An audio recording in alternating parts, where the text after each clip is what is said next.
il s'agit de combattre des cadavres et un dragon, ce n'est pas un choix, mais une condamnation. Je te rappelle que tu es déjà mort, mais pas moi, et que je veux retourner d'où je viens.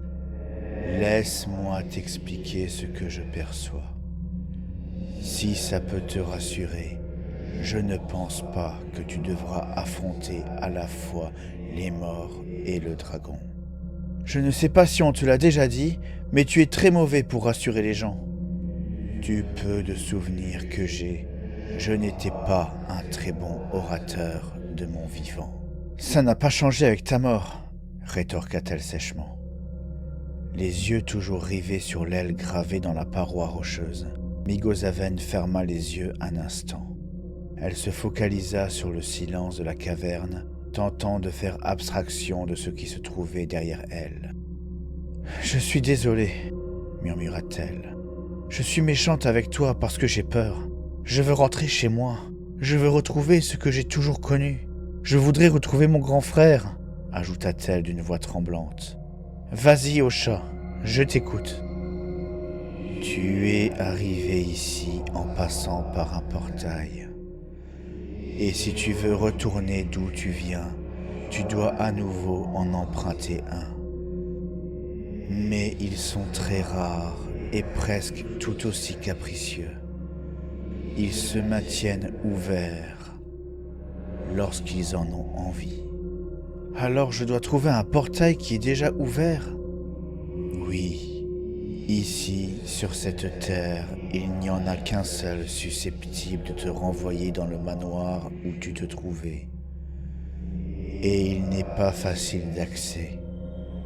C'est là que ton choix intervient. Soit tu refuses de le trouver et, dans ce cas, tu te résous à rester ici. Soit tu souhaites t'y rendre pour le franchir. Pour cela, tu auras besoin du dragon.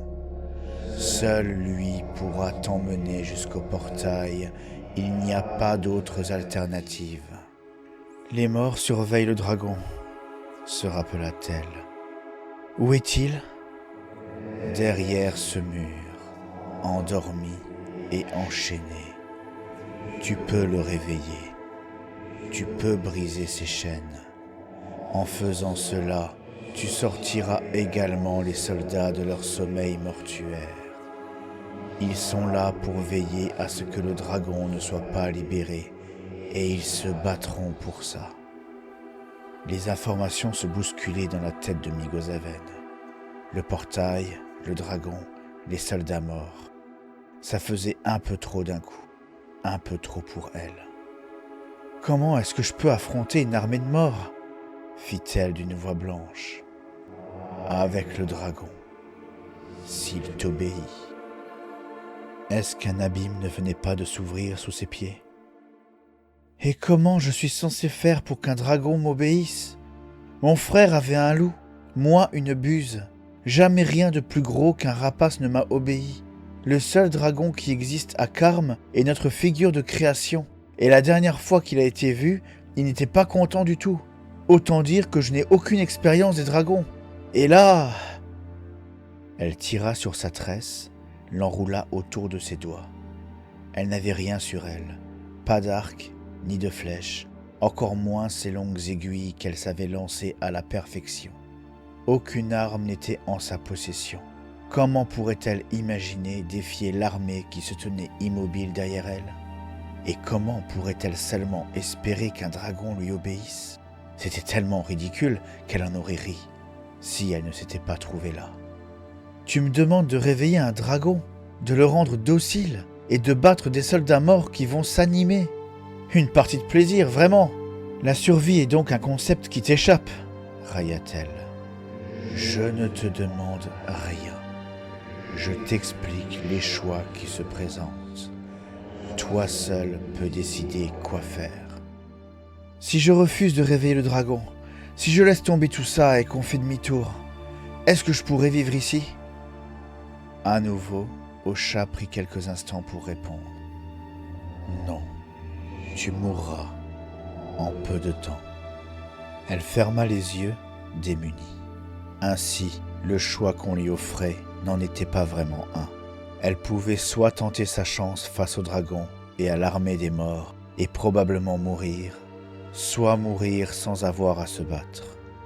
Tu ne peux pas vivre ici, ta place n'y est pas, tu dois t'en aller, insista Osha. Je vais mourir, scanda l'esprit de Migozaven. Je veux mon frère, hurla-t-il également. Pourquoi est-ce qu'elle avait poussé cette fichue porte au manoir? Pourquoi n'avait-elle pas fait demi-tour? D'ailleurs, pourquoi s'était-elle rendue à cette soirée alors qu'elle n'avait plus goût à grand-chose sans son frère? Elle allait ouvrir la bouche quand un son attira son attention. Elle se figea, attentive. Ses lèvres se courbèrent en un fin sourire un peu triste.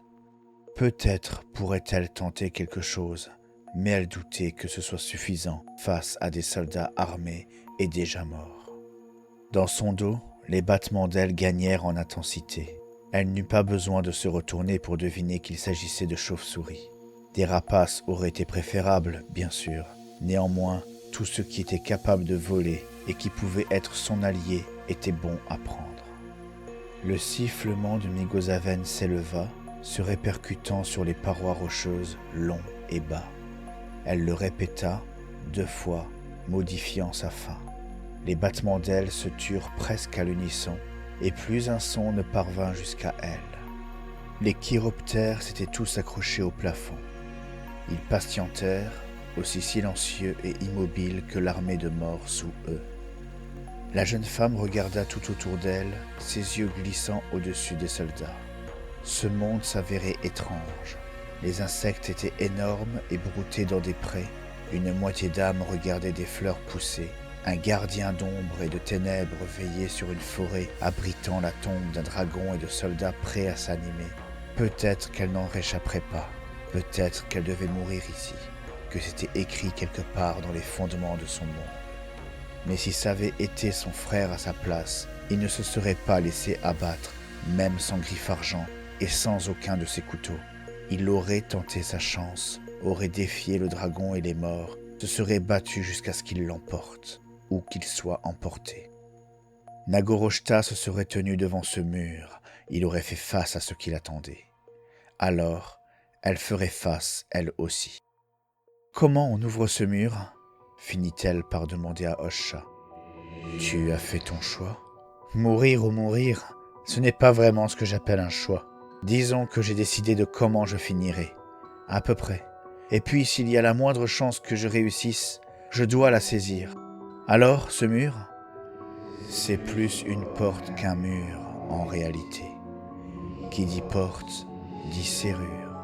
Et qui dit serrure, dit clé, compléta la jeune femme. Serait-ce trop demander que tu saches où est cette clé ?